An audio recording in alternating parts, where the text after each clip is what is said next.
Nós estávamos cantando aquele cântico ali, né? E lembrando como é bom e agradável, né? Quando nós estamos diante do Senhor. Porque quando o Senhor ministra o nosso coração, Ele faz algo diferente nas nossas vidas. O que é algo diferente? Ele ministra trazendo amor, Ele ministra trazendo vida, Ele ministra trazendo da unção, da graça dEle sobre nós, e isso tudo favorece a nossa vida. Em que sentido? Em todos os sentidos. Fecha a porta para nós aí, porque senão o ar vai embora. Em que sentido? No sentido de trazer bênção para as nossas vidas. E quando isso acontece sobre nós, nós somos cheios da presença de Deus. Então, será que você pode dizer que você já está mais abençoado do que da semana passada? Será que você pode dizer que você está mais abençoado do que o ano passado? Pois em minha vida eu vejo que a cada dia eu me sinto mais privilegiado por Deus. Somente pelo fato de conhecê-lo e de tê-lo como Senhor da minha vida, já é um privilégio, já me sinto abençoado e privilegiado. Porque o justo caminhará de glória em glória, amém? Pois o Deus que ele serve é o Senhor.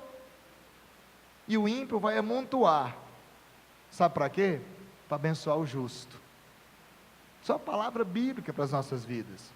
E eu fiquei me lembrando ali, quando nós estávamos cantando aquela canção Me Ama, como Deus nos ama, como Deus nos ama de verdade. Quando eu estava, um tempo atrás, eu estava num congresso,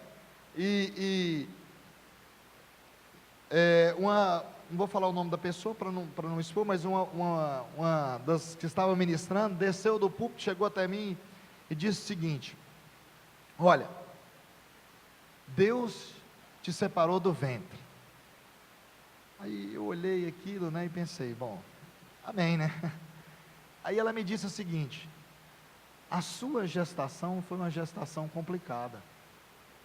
Sua mãe te teve, mulher lá de São Paulo, sua mãe te teve com muitas dificuldades. Ela já estava velha quando te gerou. E um dia, no ventre que você estava, no ventre dela, numa madrugada ela começou a chorar, quando ela descobriu que estava grávida, com medo de te perder. E ela fez a seguinte oração: Senhor, se o Senhor me der esse filho, eu quero entregar ele para o Senhor. E ela me disse: sabe o que Deus fez com você e com ela? Deus escutou essa oração. Para onde você for e para tudo que você fizer, Deus te separou. Aí eu comecei a entender que as orações também têm um valor a mais, maior, digamos assim, agregado em certas situações. Deus nos ouve. Deus nos ouve simplesmente pelo fato de clamarmos por Ele, de clamarmos por Ele, de chamarmos por Ele, de buscarmos a Ele. Então, se a cada dia estamos diante do Senhor, cada dia temos que ser abençoados, porque estamos diante do próprio abençoador. Ninguém vai chegar na sua vida para te abençoar que não seja o Senhor verdadeiramente, ou Ele que envie alguém ali para isso. Por isso eu quero que você abra a sua Bíblia lá em Lucas capítulo 13, versículo de 1 ao 9, e eu queria que você abrisse os seus ouvidos espirituais essa noite, para escutar algumas verdades para nós, mas abrisse o seu ouvido espiritual, para que você possa ouvir de Deus, porque você não está aqui por acaso, você não veio aqui por um acaso do destino. Então peça que haja revelação, que haja luz, que as cadeias que nos prendem em algumas áreas possam cair em nome de Jesus, para que nós possamos ser abençoados e sermos livres, e podermos receber de Deus essa noite, amém? Diz assim a palavra do Senhor,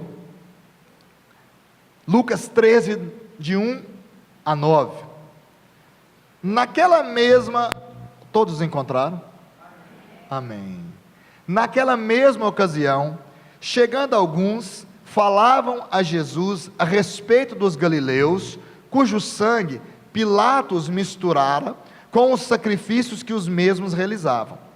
Ele, porém, lhes disse: pensais que esses galileus eram mais pecadores do que todos os outros galileus, por terem padecido estas coisas?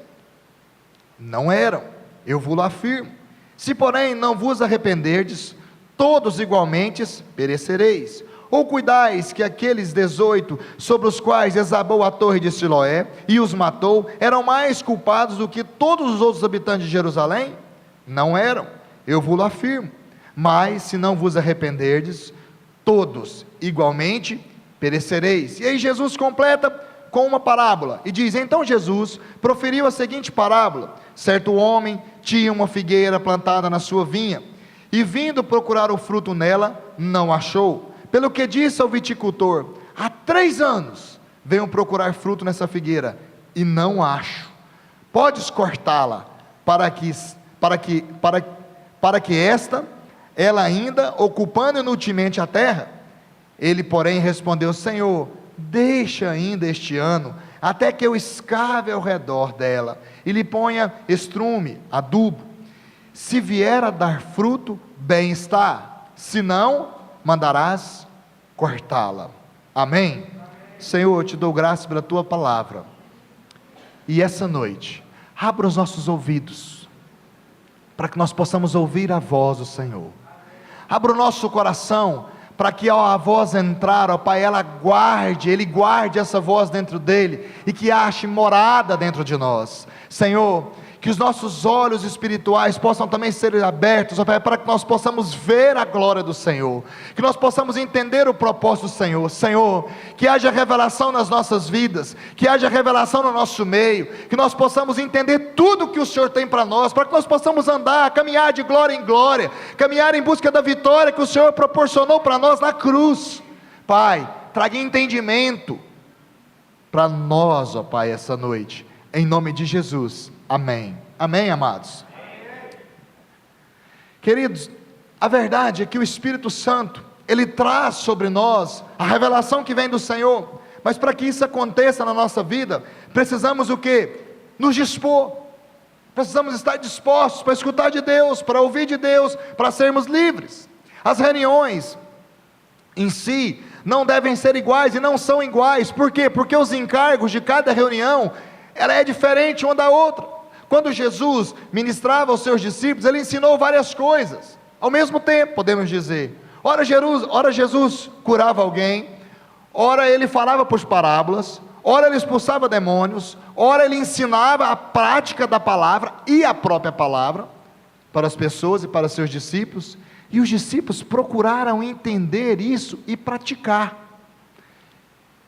Tanto é que eles aprenderam que o Senhor disse a eles, que eles, depois que o Senhor foi assunto aos céus, eles estipularam e levantaram a igreja, se colocaram de pé verdadeiramente, escutaram aqui, com algum tempo depois, é óbvio, mas assimilaram tudo aquilo, porque se você entender também, para eles naquela época, era muita informação em muito pouco tempo. Jesus deu a eles muita informação, com muito pouco tempo. Com 3 anos e meio de ministério, Jesus encheu eles de informações, tamanhas informações e tamanhas revelações, e eram homens leigos, não eram doutores, não eram cultos, tiveram dificuldade para assimilar muitas coisas, mas assimilaram, e colocaram em prática a obra de Deus. Então, nada é igual na nossa vida espiritual, nada. Você pode ter escutado às vezes inúmeras pregações com o mesmo texto, mas cada vez ela vem com essência diferente, porque a palavra de Deus é viva. Eu queria que você hoje tomasse essa palavra sobre a sua vida de uma forma diferente, de uma forma séria, mas também tomasse essa palavra sobre nós, como igreja, de uma forma séria também, de uma forma para que nós possamos ser advertidos pela palavra, mas também preenchidos por ela, porque se não formos preenchidos pela palavra, vamos ser vazios, e nós só podemos passar o que temos. Então hoje o Espírito Santo quer trazer para você uma revelação daquilo que Ele tem para você, e daquilo que Ele quer para você, porque chega de vivermos uma mesmice espiritual, em sermos até coerentes, mas virmos por vir em algumas reuniões, em alguns cultos. Chega desse sono avassalador tomar a sua vida quando você entra para a igreja. Chega dessa vontade morna de querer servir o Senhor, mas uma vontade verdadeira, porque nada tem que ser igual. Às vezes quando nós olhamos para algumas igrejas e vemos que algumas passam por mais dificuldades, olhamos para algumas pessoas e vemos que elas passam por intempéries em sua vida que nem imaginamos passar na nossa, mas vemos elas passarem. Vemos que algumas pessoas sofrem mais, e outros ministérios também são mais abalados com outras coisas do que nós. Porém, não somos melhores que ninguém, pois não há pessoas melhores do que as outras. Não existe. Se existem pessoas sofrendo algo ou alguma tribulação, é devido a uma infiltração satânica, mas isso só aconteceu porque Deus permitiu. Isso me deixa de cabelo em pé, pelo fato de Deus estar tratando com pessoas, e também está nos ensinando outras coisas, tratando com pessoas, porque é isso que Deus faz, Ele trata com pessoas e ensina as pessoas. E o problema é quando nós vemos Deus tratando com pessoas, às vezes não queremos entender que aquilo é um ensinamento para nós, queremos ficar de longe, pensando que nada de mal vai nos acontecer, que nada de mal vai acontecer conosco, porque somos superiores, somos melhores, porque vimos a igreja, porque de vez em quando vamos até a igreja. Um homem nunca pode justificar outro homem, só Cristo pode, só o Senhor pode justificar.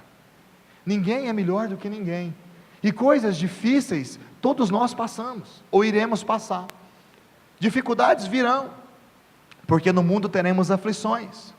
E o que Jesus diz para aqueles fariseus ali, a respeito daqueles galileus, que ali estavam, aqueles fariseus estavam junto com Jesus, e disseram o seguinte: você ouviu o que aconteceu com os galileus, quando foram sacrificar algo, Pilatos pegou o sangue que eles estavam sacrificando, e misturou com o sangue deles, quer dizer, matou eles, por estarem sacrificando alguma coisa.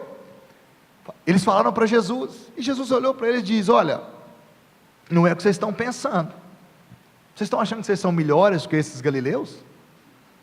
Olha o verso 2, o que ele diz: ele porém me diz, pensais que esses galileus eram mais pecadores do que todos os outros galileus, por terem padecido, ou estas coisas? E Jesus responde: não eram mais pecadores do que todos eles, não eram mais pecadores do que todos eles, não eram. E às vezes pensando que aqueles que estão passando por maior luta, por maior dificuldade, são mais pecadores. Não, fulano está passando por luta, mas é pecador, é porque é pecador, está sofrendo porque ele é pecador. A atitude que aqueles homens estavam ali, era sempre pensar que eles eram melhores do que os outros, e o que é melhor, e é pior na verdade, é que eles tinham certeza que eram melhores, eles achavam que eram os melhores. Não é assim. Deus escolheu aqueles galileus, Jesus estava dizendo para ele, Deus escolheu essas pessoas para servir de advertência para vocês. Deus escolheu essas pessoas para passarem por isso, para servir de advertência. Jesus queria dizer para ele: olha, coloca a tua cabeça para pensar, e a tua barba de molho, porque judeu é barbudo, né? Não como pastor, mas mais barbudo. Aí, coloca a tua barba de molho, você sabe por quê? Porque o que Deus está fazendo, é usando eles, para divertir vocês. E aí eles não entenderam, e eles acharam: não, nós é que somos melhores. E Jesus fala de outro acidente, no versículo 4 ele fala: olha, sabe aquela torre de Siloé, que também caiu sobre aqueles 18? Você acha que aqueles 18 eram piores do que todos os outros que moravam em Jerusalém? Não eram pior que nenhum deles, não eram mais pecador, ou mais culpados. Deus usou aquela situação para alertar o seu povo a respeito do arrependimento.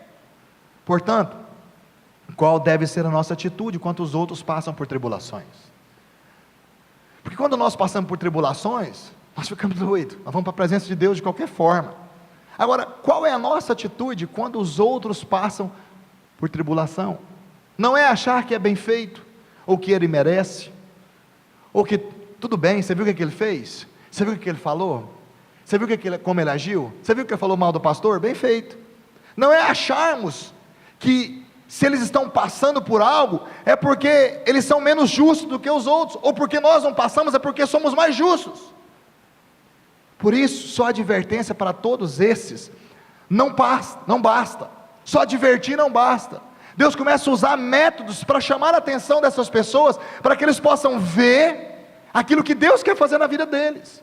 Agora, o que Deus quer fazer na vida deles? Deus quer dar a eles a vida dele. Deus quer dar àquelas pessoas uma nova oportunidade para eles se arrependerem, para eles voltarem atrás e realmente reconhecerem: olha, eu estou errado, o que o cara está passando, de que dificuldade, agora minha vida está assim, eu preciso mudar de vida o mais rápido possível, senão aonde eu vou chegar? Aonde eu vou chegar? Sabe por quê, amado? Porque eles também, essas pessoas que passam por dificuldades, também tiveram na sua vida momentos de glória, como temos na nossa. Também tiveram na sua vida momentos de alegres, como também temos na nossa. Também tiveram momentos de glamour, como temos na nossa.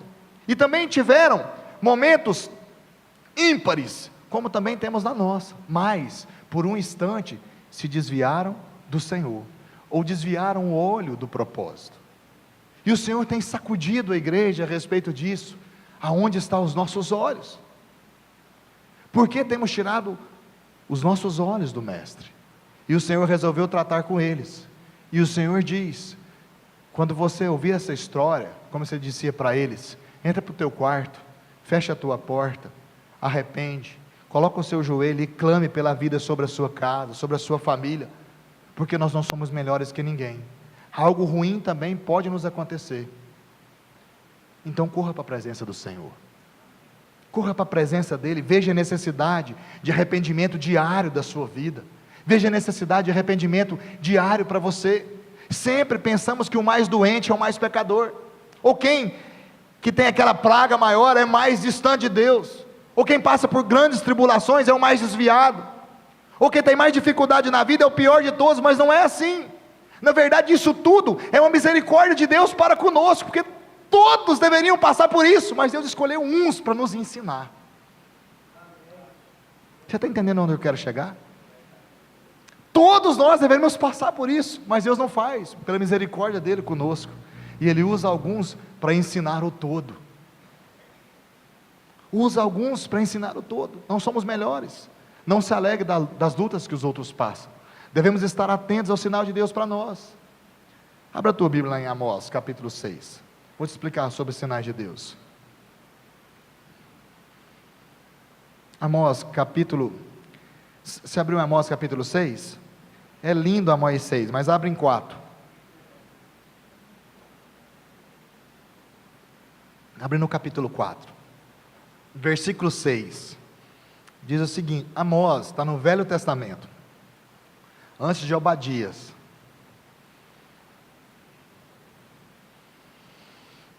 Amém? Quando a gente vai procurar alguns livros assim pequenos e difíceis, né, nós temos algumas dificuldades, mas encontraremos. Amós, capítulo 4, versículo 6, diz o seguinte: também vos deixei de dentes limpos em todas as vossas cidades, e com falta de pão em todos os vossos lugares. Contudo, não vos convertestes a mim, diz o Senhor. Além disso, retirei de vós a chuva, 3 meses ainda antes da ceifa, e fiz chover sobre uma cidade, sobre a outra não. Um campo teve chuva, mas o outro ficou sem chuva, e secou. Andaram 2 ou 3 cidades, indo a outra cidade, para beberem água, mas não se saciaram. Contudo, não vos converteres a mim, diz o Senhor. Feri-vos com crestamento e a ferrugem, a multidão das vossas hortas, e das vossas vinhas, e das vossas figueiras, e das vossas oliveiras, devorou o gafanhoto. Contudo, não vos convertestes a mim, diz o Senhor. Enviei a peste contra vós outros, a maneira do Egito. Aos vossos jovens matei a espada, e aos vossos cavalos deixei-os levar presos, e o mau cheiro dos vossos arraiais fiz subir aos vossos narizes. Contudo, não se convertestes a mim, diz o Senhor. Subverti alguns entre vós, como Deus subverteu Sodoma e Gomorra, e fostes como um tição arrebatado da fogueira. Contudo, não vos convertestes a mim, diz o Senhor. Portanto, assim te farei, ó Israel, e porque isso te farei, prepara-te, ó, com teu Deus. Sabe o que o Senhor está dizendo aqui? Ele chamou a atenção de Israel o seguinte: de todas as maneiras possíveis, eu fiz de tudo para chamar a sua atenção, de todas as maneiras possíveis, eu fiz de tudo para sacudir a tua orelha, para sacudir o teu celeiro, de todas as maneiras possíveis, eu fiz de tudo para sacudir a tua vida, para você olhar para mim, para você me ver, para você olhar para mim e ver que eu sou o resplendor de Israel, eu sou a luz, eu sou o Senhor, eu sou a provisão, de tudo eu sacudi a tua vida para você olhar para mim. Era isso que o Senhor está dizendo aqui em Amós. O versículo 6 ele diz: olha, eu te fiz passar por dificuldades financeiras, os dentes ficaram brancos, não tinham comida pregada neles, e você não mudou de vida, e não houve arrependimento. O versículo 6 fala de dentes brancos, fala que não houve comida, que o Senhor tirou a comida do meio do povo, porque naquela época não tinha escova de dente para escovar, entendeu? Então quando o dente estava sujo, é porque a pessoa tinha comido mesmo. Então o Senhor falou: te fiz ficar de dentes brancos. Não é que Deus deu clareamento para eles, amado, é que Deus tirou a comida do meio deles. Falou: tirei a comida do meio de vocês, e vocês ficaram de dentes brancos, de boca vazia, sem nada para comer, sem nada para ter, e mesmo assim não se converteram a mim, e mesmo assim não se arrependeram. Às vezes não vemos a mão de Deus nos ensinando, às vezes achamos que Deus está ensinando os outros, e não vemos a mão de Deus sobre nós, não vemos a mão de Deus sobre as nossas vidas, pois não queremos nos arrepender pelo fato que é mais fácil colocar a culpa no diabo. O culpado é o diabo, o culpado é o diabo. Olha, o diabo está me atacando, me tirando a provisão, o diabo está tirando a provisão da minha casa, o diabo está tirando a provisão da minha vida. Amado, o Senhor aqui está dizendo que foi Ele que tirou essa provisão, que foi Ele que não permitiu que isso acontecesse, porque queria fazer que o povo olhasse para Ele. Querido, há ataques do nosso inimigo que são permitidos para nos ensinar, pois podemos ser treinados nos quartéis. Aliás, aqui é um quartel, Deus está nos treinando aqui, Deus nos ensina aqui como soldados, aqui é um quartel general onde o Senhor nos ensina como soldados, mas é na prática da guerra que graduamos a nossa patente. Você acha que soldado é graduado no quartel? Só depois que ele vai para a prática da rua, que ele sabe o que que é que ele é graduado. Só depois que você passar pela prática das lutas, que você sai daqui e dá testemunho de realmente quem você é que você é graduado junto ao céu. Porque só vir na igreja e achar que você vai ter ponto eletrônico ali para saber que você chegou, isso não vai dar graduação para você não. É através das lutas e dificuldades e do testemunho que você dá do lado de fora da igreja, é que você é graduado. Aqui dentro você não é graduado não, aqui dentro você é ensinado a se graduar. Por isso o Senhor falou: deixei vocês sem comer nada, para ensinar você. É lá fora que a guerra acontece, e pior, ela acontece diariamente. Temos que pôr em prática o quê? O que aprendemos aqui dentro. O que você aprende aqui, você põe em prática lá. E no verso 7 e 8 ele fala para o seguinte: além disso, retirei de vós a chuva, eu permiti a seca. Houve seca, eu permiti a seca, eu permiti. Choveu num campo e no outro não, para saber que eu sou Deus. Chove onde é que eu quero, chove ali, chove lá, não chove aqui, não chove aqui. Eu sou o Senhor. Chove numa cerca, na outra não chove, porque eu sou o Senhor. E vocês acharam que foi o tempo. O tempo foi ruim essa época, não choveu ali, não choveu acolá. Eu sou o Senhor. Estou mostrando para você que eu estou sacudindo você para dizer que eu sou o Senhor, que eu sou aquele que governa as estações, que estabeleço reis, que estabeleço o tempo, que dou o governo. Eu sou o Senhor. O Senhor estava dizendo isso para eles. Vocês tiveram que ir buscar água em outra cidade, e não se saciaram, que vocês iam morrer de sede. Você teve que depender, Deus está falando para ele, vocês teve que depender dos outros, para necessidades básicas. Vocês passaram necessidades básicas, vocês não tinham água para beber, não tinha água para higiene pessoal. É mesmo assim, e mesmo assim, eles não entenderam, e não se arrependeram, e não se converteram a mim, diz o Senhor. Quantos passam por dificuldade das coisas básicas, para a sobrevivência, e não olham, não viram os olhos para o Senhor. Hoje você se regala com o que tem, mas amanhã, o amanhã pertence ao Senhor, que é o Deus do hoje, que a provisão vem hoje, mas o amanhã pertence a Ele, porque Ele é o Deus do hoje, é o Deus do agora.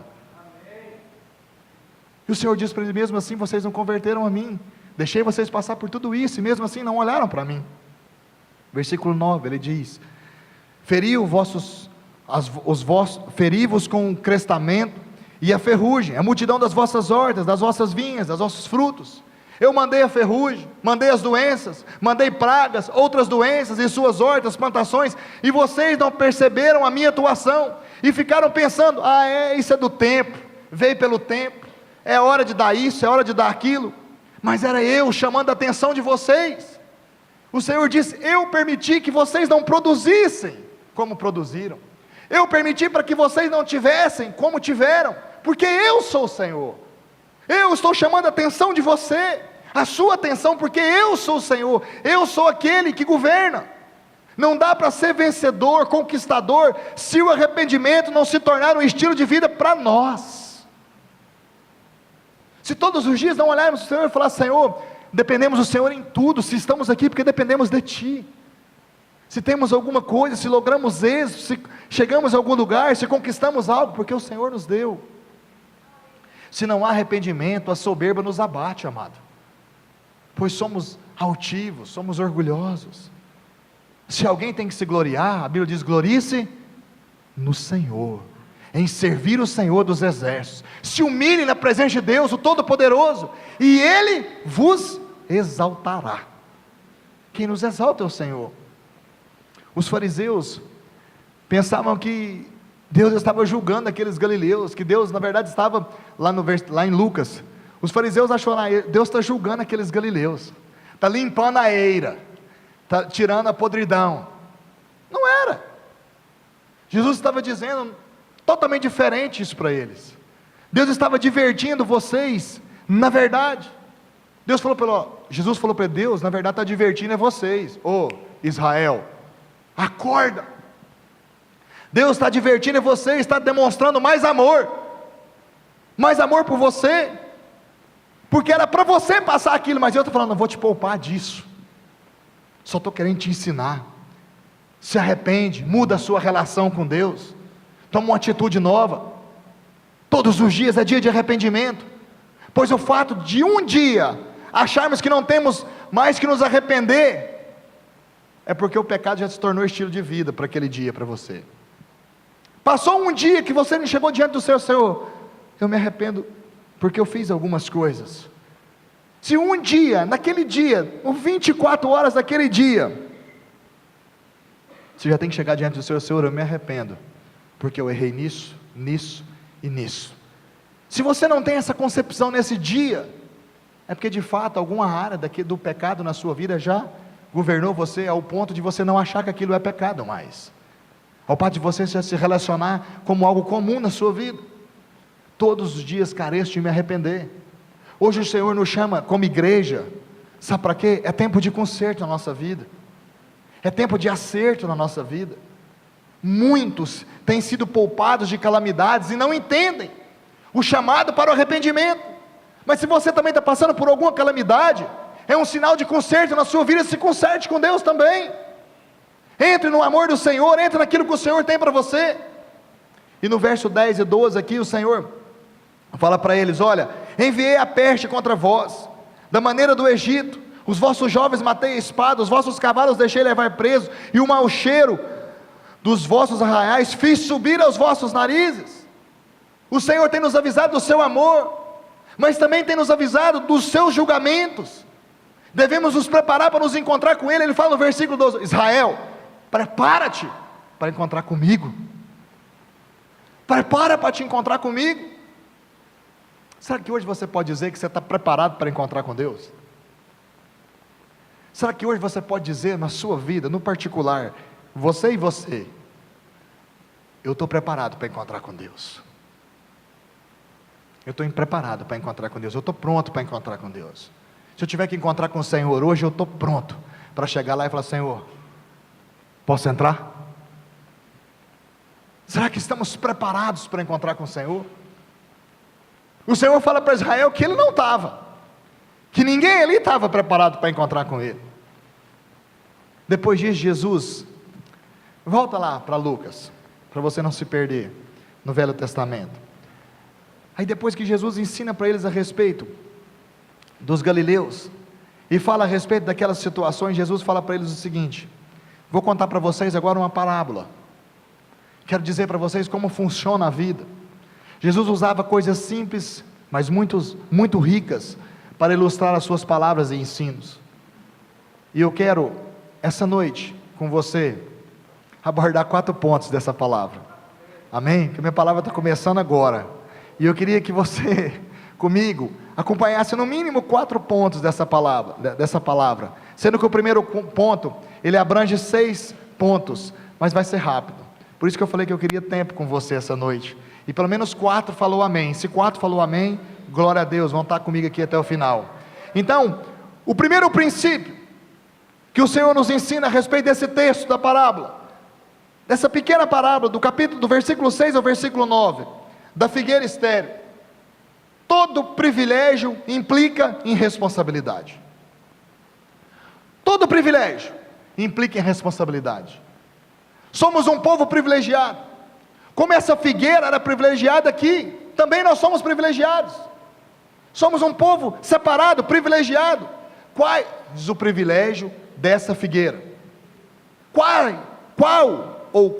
os privilégios dessa figueira? Primeiro privilégio dessa figueira: ela foi plantada pelo dono da vinha. O dono da vinha é quem? O Senhor Deus. Quem te plantou, amado? Deus. Diga comigo: o Senhor. Diga comigo: o Senhor me plantou. Aquilo que Jesus estava ensinando para eles, falando sobre a palavra, falava que que a figueira tinha sido plantada onde? Numa vinha.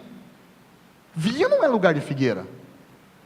Vinha é lugar de parreira, de videira. Figueira não é para ficar em vinha. Não tem nada a ver uma coisa com a outra. Aquilo era uma figueira, e ela estava plantada ali na vinha. Na vinha se planta parreiras, videiras, e não figueiras. Mas o dono quis plantar ela ali. O dono da terra quis plantá-la ali. Falou: não, vou plantar ela aqui. Eu vou plantar ela aqui. Por isso ela era privilegiada. Jesus disse que o dono da vinha a plantou ali. Mateus capítulo 15, versículo 13, não abra, que eu vou ler para você, diz o seguinte: ele, porém, Jesus, respondeu e disse: toda planta que meu Pai Celestial não plantou, essa será arrancada. Então diga comigo essa noite: o Senhor me plantou. Pronto. Existem plantas que foram plantadas pelo Senhor, e você é uma planta plantada por Ele. Isso é um privilégio. Entenda que Deus te plantou com a finalidade. Qual a finalidade que o Senhor da vinha plantou essa figueira? Para dar fruto. Ele plantou essa figueira ali para dar fruto. A Bíblia fala que ele voltou, chega lá na figueira: cadê o fruto? Mas eu plantei ela para dar fruto, não estou vendo fruto. Ela foi plantada com uma finalidade, para dar fruto. Ela era diferente das demais árvores. Ela era diferente de tudo ali. Estamos plantados para darmos fruto, e o que o Senhor espera de nós é fruto. E o segundo privilégio: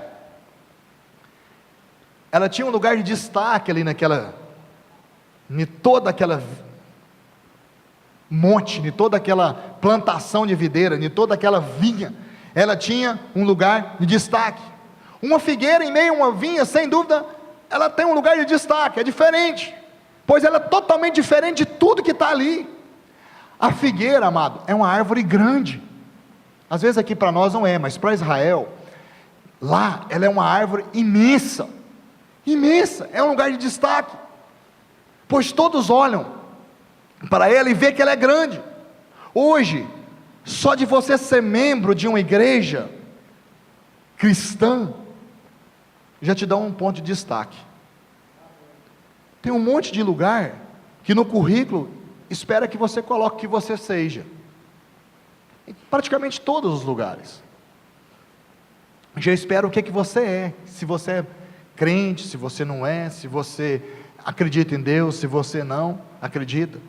Todos que estão no mundo olham para nós cristãos de maneira diferente, esperando de nós uma responsabilidade maior. Por isso, quando a pessoa fala que crente é mal pagador, é porque tem uns que dão mau testemunho, e aí o que acontece? Suja o nome de todo mundo. Agora, por que isso acontece? É porque um dia você falou para ele assim o seguinte, quando você for comprar naquela loja: eu sou crente, então ele esperou algo a mais de você. Entende isso? Estou te dando um exemplo pequenininho. O mundo espera algo a mais de você. O mundo espera algo diferente dos outros de você. O dono daquela vinha podia ir naquela vinha chupar uva, mas ele queria comer o quê? Figo. Por isso ele plantou uma figueira. A figueira era diferente. A figueira destacava mais do que todas as outras videiras. Foi o dono que quis, mas o dono, o pai, vem buscar naquela figueira o quê? Fruto. Ela estava no centro daquele lugar, e ele vem buscar fruto. O Senhor vem buscar fruto. Ali, o que Ele quer é a realidade da planta, que foi plantada por Ele. Quando o Senhor olha para você, Ele não quer ver coisas superficiais, Ele quer ver a realidade dEle em você. Entenda isso espiritualmente, abra os seus ouvidos para você entender isso. Ele quer ver a realidade que há em você. Qual é a sua realidade? Quando o Senhor olha para você, Ele espera de você uma realidade diferente da dos outros, porque você é uma figueira plantada por Ele, porque você é uma árvore plantada por Ele. O Senhor quer ver realmente a nossa realidade. Não adianta ser uma figueira grande, monstruosa, ter muita folha, ter muito galho, ser diferente e não ter a realidade do fruto. Onde estão os nossos frutos? É um privilégio também poder dar fruto ao Senhor. E o terceiro privilégio é que aquela figueira estava num solo fértil, muito bem cuidado. Aquela vinha era um solo fértil, cuidado. Nós também temos sido colocados em um solo fértil. Será que você pode entender isso? Pois aqui eu creio que tem sido um solo fértil para a sua vida. Eu creio que aqui tem sido um solo fértil para você. Aqui tem sido um solo tão fértil que pessoas têm sido cheias da presença de Deus, e temos alcançado dia a dia uma porção nova de Deus. Pessoas têm me abordado fora da igreja, nas ruas, me parabenizado pelos cultos, pelas palavras ministradas aqui. E não são só as palavras que eu ministro, são palavras que outras pessoas que são daqui ministraram. A pessoa me falou até os nomes das palavras que as outras pessoas também ministraram aqui. Não estou falando do bispo, estou falando de outros servos também que ministram aqui. A Bíblia fala que isso impacta a vida das pessoas.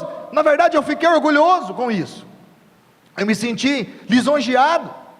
Então, aqui eu entendi que Deus estava trabalhando na vida daquelas pessoas, pelas pessoas que são daqui. Fiquei orgulhoso porque as pessoas são daqui, as palavras são daqui. As pessoas têm sido de fora, têm sido impactadas pela presença de Deus que é na nossa vida. E às vezes, muitos que são daqui não se atentam o quanto perdem por não vir aos cultos, deixando de celebrar, de confraternizar.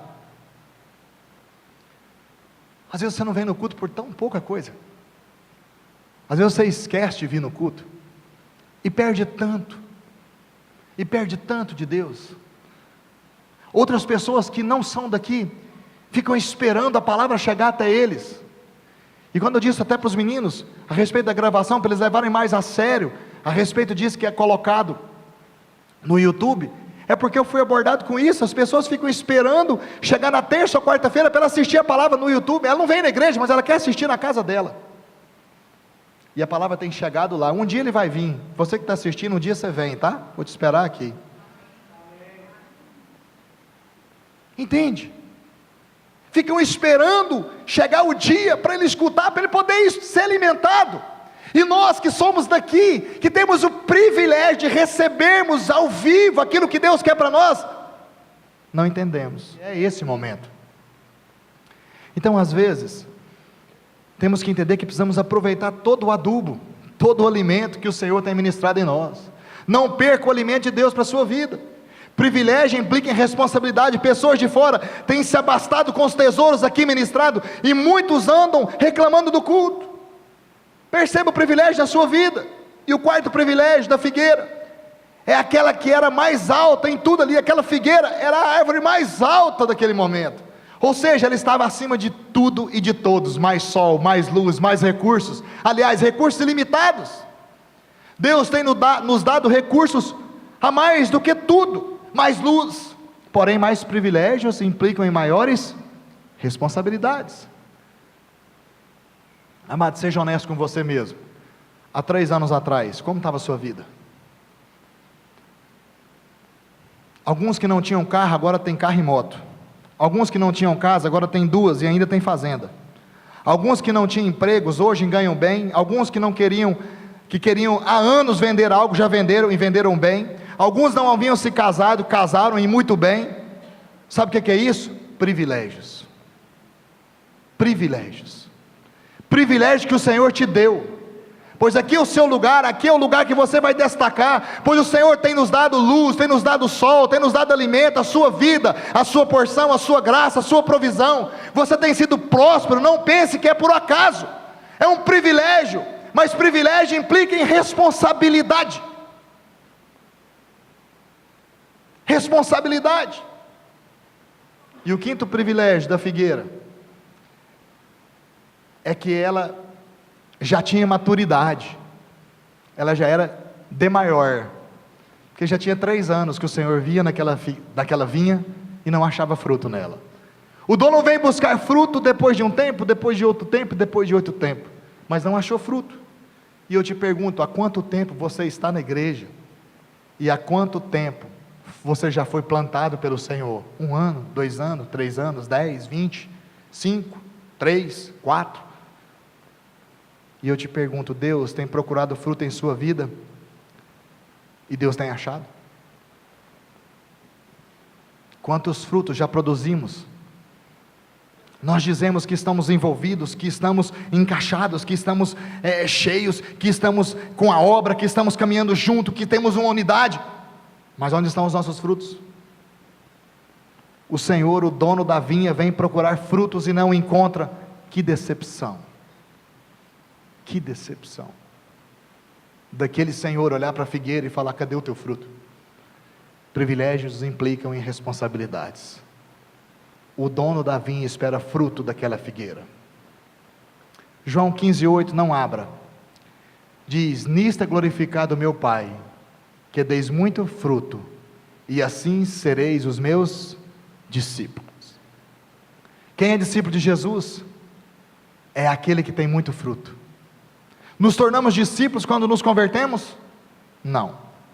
Nos tornamos discípulos quando damos frutos. Frutos. E nisto é glorificado o meu Pai, que deis muito fruto, e assim sereis meus discípulos. Quando você converte, você se torna filho. Mas discípulo você é quando você começa a dar fruto. Fruto. Quem é discípulo de Jesus é quem dá fruto. Não nos tornamos discípulos quando não damos fruto. Quem não tem fruto está correndo um grande risco de ser cortado, de ser arrancado do jardim. Não se prenda na aparência das coisas, se prenda na realidade delas. Não vislumbre folhas e galhos, vislumbre frutos. Galhos e folhas podem até abranger um espaço maior, mas o que o Senhor da vinha quer? Fruto. Ele quer fruto. E o segundo princípio, agora não é mais privilégio, é princípio, que eu te disse que era 118 princípios. O segundo princípio fala de fruto. O fruto traz disciplina de Deus. Perdão, a falta do fruto traz disciplina de Deus. Aquela figueira não estava dando nada em troca. Ela estava tirando força do solo, mas não produzia nada para o dono do solo. Tem pessoas que não querem dar nada para o Senhor, pois o Senhor espera que essas árvores que são plantadas gerem frutos, mas elas não querem um compromisso de gerar fruto. Ela é plantada, mas ela não quer nada. O Senhor chega nela, e aí? Ela fala: não tem nada, só folha e galho. Mas e o fruto? Não tem. O Senhor planta ela num solo bom, num solo feio. Ele planta lá, planta, e nada. Nada. Não tem fruto. Ele planta e não há fruto. Veja como o Senhor investiu em você. E muitas das vezes, alguns não respondem ao Senhor como Ele deseja. Ele espera fruto. Veja que o Senhor não mandou cortá-la. O Senhor não falou para ele, corta. Mas ele falou assim, não, eu vou esperar então mais um pouco. Já que você falou, vou esperar mais um pouquinho. Vou esperar mais um pouco. No primeiro ano ele chegou e falou, corta. Não, ele esperou 3 anos. Para depois ele falar que ia cortá-la. 3 anos. Isso fala de um tempo determinado da nossa vida. Deus espera você pegar no tranco. E a hora que você pega no tranco, Ele espera fruto. Entende? E hoje é o dia de você pegar no tranco. Porque de hoje em diante você não tem desculpa mais. Amém. Onde estão os nossos frutos? O ramo não estando dando fruto, o Senhor corta. Onde está a nossa realidade espiritual? Estamos cheios de folhas, mas e os nossos frutos? Terceiro princípio, o agricultor é o Deus da segunda chance. No versículo 7 ele diz, pelo viticultor disse, há 3 anos venho procurar fruto nessa figueira, e não acho, pode cortá-la, porque ela ainda ocupa espaço aqui, ocupando inutilmente a terra. Ele respondeu, versículo 8, Senhor, deixa-eu ainda este ano, que eu escave ao redor dela, e ponha estrume, esterco. O viticultor, que é o Senhor Jesus, é o Senhor da segunda chance, que sempre é o advogado da nossa causa. O Senhor Jesus está ali, junto de nós, é para ser o nosso advogado. Deus fala, rapaz, mas o cara está dando trabalho, eu vou cortar. Jesus fala, espera um pouquinho, espera mais um pouquinho, Pai. Deixa eu lembrar o Senhor, eu morri por Ele, lembra? Morri por Ele, dá mais uma chancinha, mas eu não aguento, Ele dá trabalho demais, Ele tem isso, Ele não tem responsabilidade, Ele não tem aquilo outro, tem aquilo outro, vai para o culto, mas não entende, só conversa, só mexe no celular, só arruma coisa, gosta mais de internet. Eu também morri por Ele, dá mais uma chancinha, dá mais uma chancinha, dá mais um espaço para Ele, Senhor, dá mais uma chance para Ele, eu vou ajudar, eu vou adubar Ele, eu vou ajeitar as raízes, e ela deve sim produzir fruto, eu vou dar mais uma chance para aquela célula, como o Senhor diz, eu vou dar mais uma chance para aquela rede, eu vou dar mais uma chance para aquela igreja, eu vou dar mais uma chance para o meu casamento, eu vou dar mais uma chance para o meu filho, eu vou dar mais uma chance para o meu pai, para minha mãe, para o meu trabalho, mas eu vou colocar mais adubo, dá mais uma chance para Ele. Deus é o Deus da segunda chance. Hoje é dia de conserto, é dia de arrependimento, é dia de restauração, dia de acerto com Deus, dia de encher a sua vida, de ser abastecido, de se acertar a sua vida com Deus. Você não está aqui por um acaso, porque Deus quis. Hoje é dia de choro, de retornar à sua posição que Deus te deu um dia. Hoje é dia de arrependimento. Posso aqui estar falando, amado, na verdade, para 3 tipos de pessoas diferentes do nosso meio. Pode ser que aqui no nosso meio pode ter pessoas como o filho pródigo, que se afastou da casa do pai, que achou bom querer desfrutar das suas riquezas, da sua herança, pediu o que tinha e foi-se embora. Esse tipo de pessoa foi-se embora da casa do pai com tudo que ele tinha, pegou tudo que ele podia pegar, abraçou e foi-se embora da casa do pai. Você pode estar sendo filho pródigo. Isso fala que você pelo menos um dia já esteve na casa do pai e sabe quem é o pai, mas resolveu se afastar para comer as comidas dos porcos. Você é filho pródigo pelo fato de ter deixado a casa do pai. E se você é filho pródigo, hoje é o dia de voltar para a casa do pai. Hoje é dia de se familiarizar novamente com o seu pai, com a sua família de verdade. Hoje é dia de conserto, de retorno. O pai espera você voltar. Quer novamente colocar o anel no teu dedo. Quer novamente te abraçar e falar, eu te amo, filho. Eu te amo. Você um dia saiu de perto de mim, mas eu te amo. Vem para estar perto de mim. Esquece aquilo que você fez. E eu também já esqueci. Quero te pedir que você venha, me abrace. Outro tipo de pessoa que pode estar no nosso meio, podemos chamar de Pedro. Quem foi Pedro? Foi discípulo de Jesus.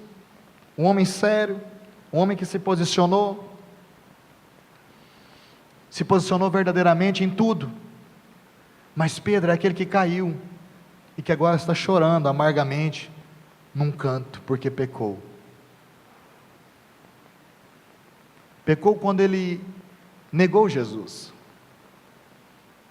E quando Jesus disse para ele: Simão, Simão, Satanás veio pedir para tocar em você, para peneirar vocês, e eu roguei por ti, para que tua fé não desfaleça. E Pedro disse: Senhor, eu vou para o Senhor para qualquer lugar. E Jesus disse para ele: hoje mesmo me negarás 3 vezes, antes que o galo cante. E Pedro negou Jesus 3 vezes, e o galo cantou, e a Bíblia diz que ele sai correndo, para ir chorar amargamente o que fez. Às vezes você pode ser igual Pedro, que está chorando num canto, porque pecou. Mas para esse Pedro, você tem um olhar afetuoso do Senhor, que diz: eu sou o Deus da segunda chance, eu vou restaurar os seus pés. Se você tiver caído, eu vou te levantar. Se você estiver sujo, eu vou te lavar de todo o barro. Pois o sangue, o meu sangue, o sangue de Jesus, lava toda a sujeira, todo o seu pecado. Se você se sente como Pedro, olha para o Senhor hoje, e apenas responda a pergunta que Ele te faz: Pedro, tu me amas? Pedro, realmente você me ama? Responda ao Senhor com teu coração, não com a tua boca. Porque Pedro, ao escutar isso com o Senhor, a primeira vez ele respondeu: Senhor, eu te amo. E Jesus olha para ele, e andando novamente, diz para ele: Pedro, tu me amas? Ele fala: Senhor, o Senhor sabe que eu te amo.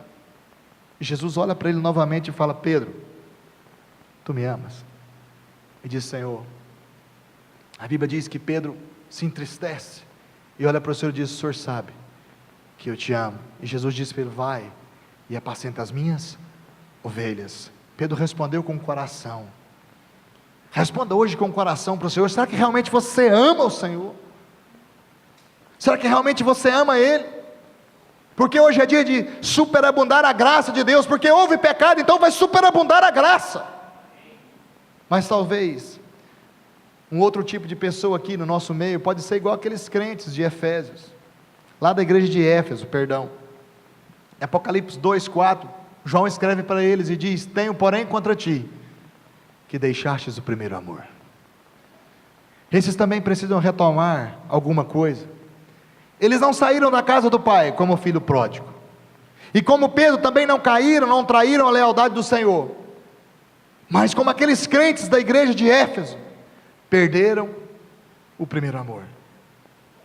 O Senhor diz: volta enquanto é tempo, senão eu vou ter que remover de ti o candeeiro. Hoje é dia de você voltar para a presença do Pai. Hoje é dia de você voltar para junto a Ele. Senão o Senhor vai remover o teu candeeiro, vai cortar o teu galho. Você que não está frutificando, vai te voltar, vai te deixar. E o Senhor quer colocar você na posição original, aonde Ele te colocou, quando você entregou o teu coração a Ele.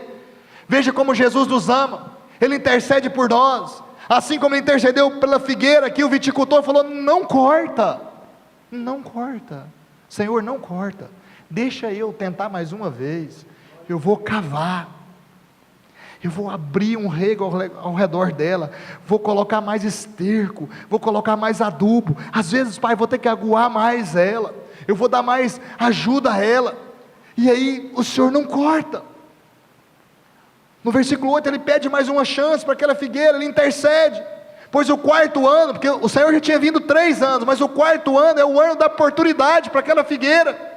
Ele diz ao Senhor: deixa eu cuidar dela de forma diferente, eu vou dar algo mais profundo, vou mexer na sua raiz, vou ter que cortar alguma coisa às vezes, vou ter que desinstalar algumas coisas, talvez vou até feri-la, mas ela vai entender que vai ser para o seu bem, pois o Senhor espera fruto dela. Sei que Jesus está dizendo: Pai, não tira ele de perto de nós, não. eu vou abençoar mais ele, eu vou ensinar mais, eu vou ensinar ele a ter mais comunhão, eu vou ensinar ele a ler mais a tua palavra, eu vou ensinar ele a orar, eu vou ensinar ele a interceder, eu vou ensinar ele a buscar mais o Senhor, eu vou ensinar ele a jejuar, eu vou ensinar ele a amar. Mas quando o Senhor voltar, ele vai ter um fruto, e não vai ser só um, Senhor, vai ser muitos, porque eu vou trabalhar com a vida dele. Agora, depois disso tudo, se o Senhor voltar e não achar fruto, aí o Senhor pode cortar. Essa é a oração que Jesus faz por nós, amado, todos os dias. Deus está nos dando uma nova chance, Deus está esperando você para frutificar, pelo fato que Ele te ama, mas está chegando o tempo da colheita de Deus na sua vida. Às vezes você fica aí colocando a culpa de não frutificar, coloca a culpa em tudo quanto é tipo de coisa, tudo quanto é tipo que está ao teu redor, coloca a culpa nas pessoas que andam com você, coloca a culpa no seu líder, no líder de célula, no líder de rede, no pastor. Mas amado, nós somos uma igreja onde temos liberdade de ministrarmos diante do Senhor, sem reservas. Para de culpar, ou de colocar a culpa nos outros, levante para guerrear as suas guerras, seja vencedor. Mas alguns dizem, não há mais unção, não há mais isso, não vejo mais aquilo, não vejo o esplendor da glória mais, não há mais unidade, não há unção na minha célula, não há unção na minha rede, não há unção no culto. Pare de pôr culpa nos outros. Por isso que eu não tenho, porque não há unção nos lugares que eu vou, não há unção no meu líder, por isso que eu não tenho unção. Pare de achar desculpas para os desastres da sua vida. Você não precisa de intermediários para ter um relacionamento real com Deus. Antes, o sacerdote tinha que ir lá. Você não precisa de sacerdote mais para ir diante do Senhor, o véu foi rasgado. Deus te deu liberdade para chegar sozinho. Não precisa de seu líder te ensinar a chegar na presença de Deus, não. Nem seu líder de célula, nem seu pastor. Você precisa ir sozinho, Deus já te ensinou a ir sozinho, o caminho de chegar até o trono de Deus através do arrependimento. Deus já te deu o caminho para chegar lá. Não importa como os outros são, importa o que você é. Tenha acesso ao trono do Pai, busque a unção de Deus na sua vida. É a sua conexão com Deus que depende de você, não depende de mim. Se você não tem unção, ou não tem intimidade com Deus, isso não é culpa dos outros, é culpa sua. Olhe para você, se arrependa, entre no melhor de Deus. Isso é um problema seu com Deus. É você e Deus que tem que resolver isso. Eu estou aqui para te contar e te explicar que o caminho para você adquirir isso é através do arrependimento, e não olhando pelo que acontece com os outros. Porque na verdade Deus está nos poupando. Você precisa ter uma conexão direta com Deus. Restaura essa conexão hoje, pois não dá mais para viver sem essa conexão. Não dá mais para viver sem Ele. Ele nos ama. Não dependa dos outros, receba de Deus, pois Ele deseja te adubar as suas raízes. O Senhor está nos dando uma oportunidade para você, para mim hoje. E para alguns não é nem a segunda chance, é a terceira, é a quarta, é a quinta, é a sexta, é a 10ª, é a 28ª, é a 59ª, é a 101ª. Deus anda dando oportunidade uma atrás da outra para você, e você não anda percebendo. Jesus tem intercedido por você dia a dia, frente a Deus, frente ao trono de Deus, pedindo para que Ele não tire o candeeiro, para que Ele não retire os galhos, para que Ele não retire o óleo. Acorda, meu amado. Deus está intercedendo por você, porque senão você vai cair no quarto princípio. Sabe qual que é o quarto princípio? E último: a paciência de Deus tem limite. Existe algo chamado na Bíblia de última chance, a última oportunidade. Não se iluda achando que vai ter uma chance após a outra, brincando com a graça de Deus, porque achando que não há limites. Na parábola aqui, o Senhor disse para o viticultor: vou dar para ela mais um ano. Mais um ano. Não brinque com a graça de Deus. Tanto Paulo como Tiago diz: não brinque com a graça de Deus.